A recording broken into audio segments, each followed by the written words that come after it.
Hi you guys, and welcome back to another one of my videos. My name is Holly, and today I thought I would share some recipes that I make at home that are super quick, easy vegetarian recipes that you can freeze too. I don't know about you guys, but I don't enjoy cooking every single night. I do enjoy cooking, but for my work I also cook, so a lot of the time the last thing I want to do when I go home is make like another whole meal. So by meal prepping and having these meals in the freezer, it just makes life so much easier. You save so much time in the afternoon. You can do other things instead of having to cook a whole meal. So yeah, hopefully you guys will be able to make some of these recipes too. If you do end up making any of these recipes, do let me know below, because I would be really curious to know if you do. Anyways, without further ado, let's get into the video. So the first recipe that I wanted to share with you guys is a pumpkin soup. I love making pumpkin soup because it's so easy, it's so cheap too. You can make quite a bit for quite a low price, and everyone really loves it. So all you'll need for this recipe is a pumpkin, and I normally get a Kent one. I just find I like the flavor more. You'll need an onion, 2 potatoes. You'll need some salt and some pepper and some turmeric. And I forgot the veg stock like a bloody dummy. So what I ended up doing was I cut up the pumpkin and I cut up the potato, as you'll see here. Yeah, so I gave those things a choppity chop. And with the pumpkin, by the way, I got a quarter one. And like I said, I really like the flavor of the Kent one, which is why I went with that one. And in the end, this made about 4 servings worth. I actually thought it would make more, but yeah, it made about 4 servings. But anyways, I chopped all that up and then I put it in the freezer, and I got some veggie stock the next day. So now it's the next day, we're back. I unfroze the pumpkin and the potato in the microwave, and I chopped up the onion and the garlic, as you can see here. I never have any problems cutting up onions. My eyes never cry or anything. I think it's because I wear contacts, but I have no idea. Maybe I just got lucky. Who knows? But I cooked the onion for a few minutes, and then I put in the garlic too. And at this point I realized my pot was way too small, so I went and got a bigger pot. This pot is the best pot ever. I really like it. It's so big, it's so easy to clean and stuff. I can't remember where I got it from, but it's really good. Oh, now that I think about it, I think it's from Aldi. They do some really good crockery. I really like Aldi. Anyways, then I put in the pumpkin and the potato into the pot as well, which definitely wasn't unfrozen, so oops. You can see how it's like steamy when I put it in, but I think that's actually because it was icy, so it's like ice steam. I also show the veg stock that I use. It's nothing spectacular, but it does the job. I really want to learn how to make veg stock at home, but I just haven't gotten around to it yet. So hopefully one day I'll be doing my own veg stock, because it's, you know, less waste and whatnot. But I cooked the veggies a little bit to get rid of some of the water, and then I put the veg stock in, and I just poured in enough to mostly cover the veggies. I probably covered them about 2/3 worth. I find that if you cover them fully, then your soup's gonna be really runny, and I like mine to be quite thick. But I cooked the veggies in the stock for about 30 minutes, I think. I just wait until the veggies are really soft and I can put a fork through them. And I cooked it on a medium-high heat too, by the way. And then I just waited for the soup to cool down, and I put it in my NutriBullet. You could use a blender for this section. It would probably make it a little bit easier, to be honest, than cleaning your NutriBullet. But I didn't have a blender, so I just worked with what I had, and then I ate some, and I put some in a container and froze that too. So I froze 2 meals worth of pumpkin soup, and then I ate the rest. The next thing that I wanted to share with you guys, and I make this quite a lot, are some protein balls. I love these protein balls. They are super nice. I would go as far as to say that they're my favorite, and I've tried quite a few, like from Coles and different places, and yeah, these homemade ones are definitely my favorite. And on top of that, they're so much cheaper to make at home than to buy individually, so I really recommend these protein balls. And you can freeze them too. I never freeze them personally because I literally eat them that fast that they're like gone before I can freeze them. But you can freeze them if you want to. What you'll need for these is some coconut oil. You're gonna need some shredded coconut. You're gonna need some almond meal, some chia seeds, some cocoa powder, some dates, and I get the pitted ones because I'm not about to mess around getting pips out. No thanks. That's just called too much effort, to be honest with you. So what you want to do to start is get a bowl and put some warm water in there, and I put about 15 dates in the bowl, and you want your water to just cover the top of the dates, and you're going to set that aside for an hour.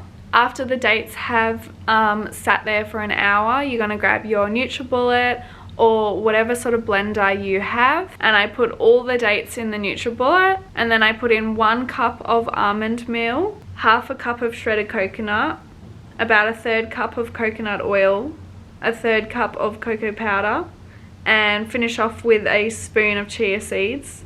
You're going to blend all that up for about 30 seconds to a minute, and then I pop to the mixture in one bowl and some extra shredded coconut in another bowl, as you can see here, and I rolled them all out. This part is pretty messy, so make sure that you do take off all your jewelry. I think I made about 12 little balls in the end, and yeah, they literally normally only last about a day in my household. I love eating them and my boyfriend does too, so yeah, I really recommend these ones.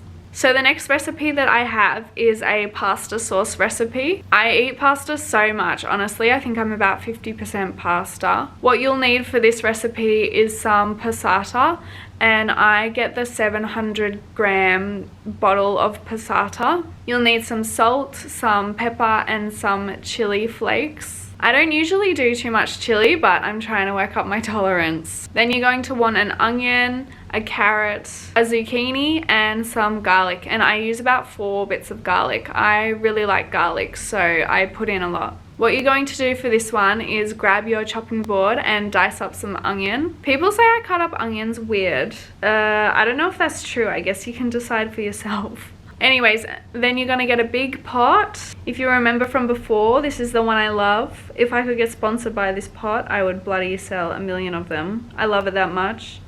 And then with your pot, you just put in some oil, probably about a tablespoon, and cook your onion for a few minutes until you see it starting to go a bit clearish. And while that onion was cooking, I quickly cut up my carrot. I grated it, and I grated the zucchini, and I also cut up the little garlics too. Here you can see the onion and garlic cooking. I actually accidentally overcooked it. I would recommend only cooking it for about 30 seconds, and then I just put in all the passata. I waited until the passata was boiling, and then I put in the grated zucchini and carrot as well. I didn't actually end up using all the carrot and zucchini. I probably used about 3/4 of it in the end.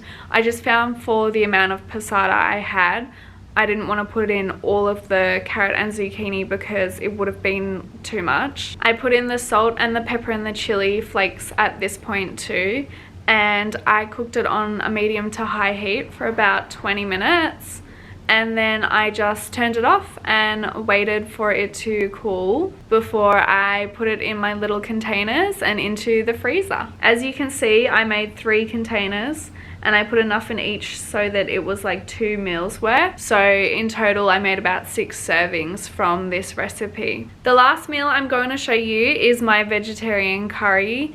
I love this one. It is so easy.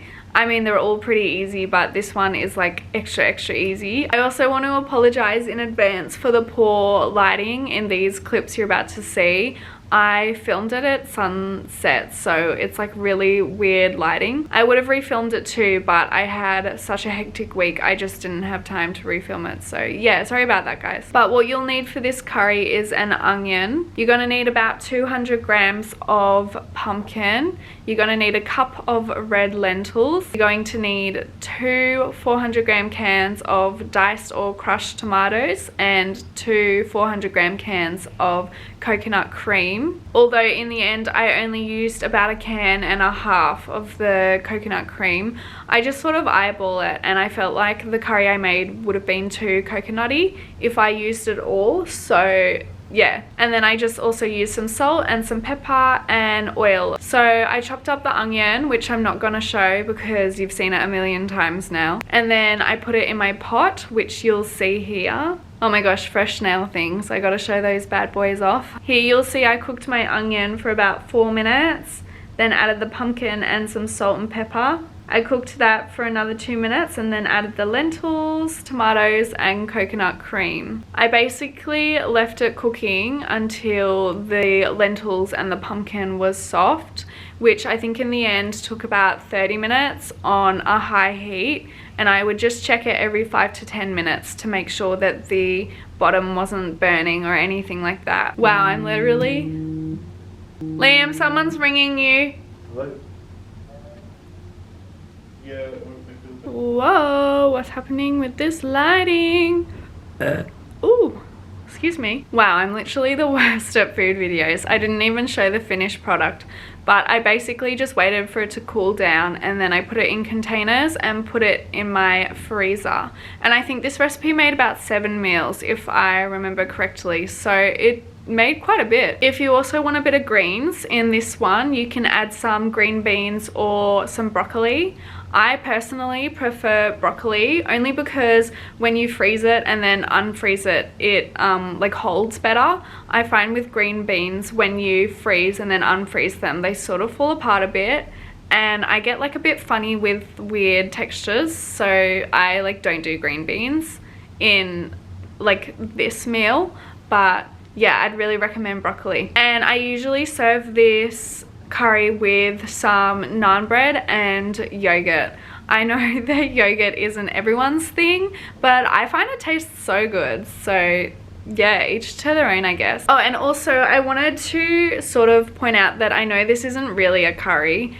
It doesn't have like any spice in it really. I mean, you could definitely add some chili flakes in, and I have done that in the past, but I didn't this time because I just wanted a mild one. But yeah, I don't know, I didn't really know what else to call it, so let me know down below if, like, what I could call it, if that makes sense. But yeah, you guys, that brings me to the end of this video. Thank you so much for watching. If you made it all the way through, I thank you so much. Please subscribe if you want to. You don't have to, but if you want to, it would literally make my whole week. And I hope you're having a really good day wherever you are, and hopefully I'll see you in my next video. Bye, you guys.